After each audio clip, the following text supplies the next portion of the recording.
Steve, what were you able to make of what Miss Fiorina said? I tell you, she is well-spoken, she is articulate, and the crowd, at least in Atlanta, seemed to love her.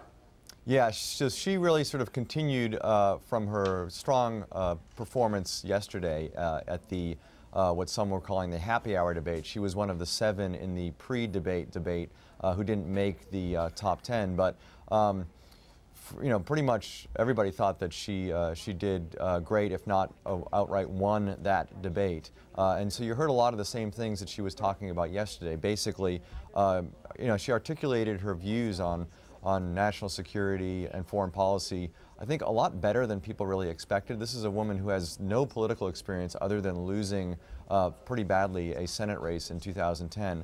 And she's also somebody, frankly, who didn't do very well in the debates during that campaign. So to see how she performed yesterday at the debate, and now to see her sort of riding high off of that, it's pretty interesting to watch. She's the only woman on the GOP side. How are people thinking that she's going to stack? I mean, at this point, going into the next debate, is this another thing where you have to qualify to make the top 10, or do we expect to see her on the full stage with other GOP candidates down the road? Yeah, so I think what her hope is that her performance at the debate yesterday, she's hoping that enough Republicans will have seen that, or at least have seen the buzz from it, that she'll get a little bit of a boost in the polls. And if she does, and think about this, she, you know, is averaging around 1% in the polls. The cutoff to get into the top 10, at least for the Fox debate, Rick Perry was the highest rated who didn't make it into the debate, and he was at 1.8%. So you don't really need much of a bump to get out of that bottom 7.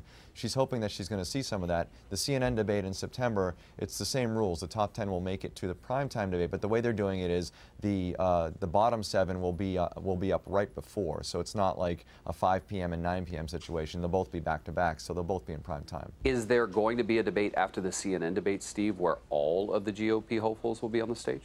Well, we don't know the criteria for the future debates, so it could be. But right now, I mean, I think at least looking at the debates yesterday, there were 10 people on stage last night in the primetime debate, and it seemed like that was still too many. And so to think that you're going to get 17 on stage and have a meaningful debate, I think that's probably not going to happen. Miss Fiorina never, well, I don't want to say never, but basically the name she kept talking about in watching her speak a moment ago was Hillary Clinton. I mean, it's like the only person she wanted to talk about. What do you make of that?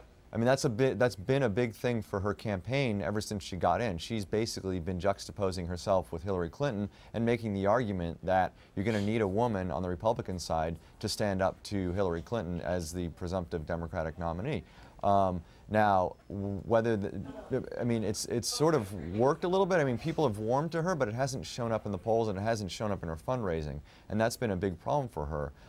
But I think after, you know, yesterday she sort of went a little bit harder against Hillary. She called her a liar in her closing statement at the debate last night. And I think you're going to hear that moving forward a lot. She's basically just saying Hillary Clinton is an outright liar, whether it's on emails or on other things. And that gets people fired up. And maybe she's taking a little bit of a little bit out of Donald Trump's playbook about being a little bit more aggressive, and hoping that that gives her a little bit of a spark with not only people who are participating in these polls, but maybe with Republican donors as well. Here's some of what she said about Mrs. Clinton. We're going to have a nominee who will point out Hillary Clinton's lack of accomplishment. We're going to have a nominee who points out that she is not trustworthy. And yes, indeed, as I told Chris Matthews over and over again last night on MSNBC, she did lie about Benghazi, she did lie about her emails, and she did lie about her server. Steve, where is most of Miss Fiorina's support coming from? I mean, we know she's a woman who had, you know, what was her position? It was she was the CEO of HP, yeah. HP, so obviously she had a pretty nice salary. Where is most of her support coming from at this point? It's really sort of hard to tell because it's not very much support. I mean, in terms of the polls, she's averaging around 1%. But I can tell you that in Iowa, at least, she does seem to do fairly well in terms of connecting with audiences. It just hasn't translated into the polls. I think it's just sort of hardcore conservatives that really like what she's saying about foreign policy. They like what she's saying about national security. But again, it's not a groundswell of support. You're talking about 1% here. And in terms of fundraising, she's pulled in about $1.4 million, which really pales in comparison to what the other candidates have pulled in. So to use the word support is sort of loosely using that word. How much can a candidate get from a strong showing at a debate as she did last night? Well, again, I think the bar is very low. If she can get a boost in support of about, you know, average of 2% or something, 3%, then she could launch herself into the number 10 slot in the debate next time around. And, you know, you look at somebody like John Kasich.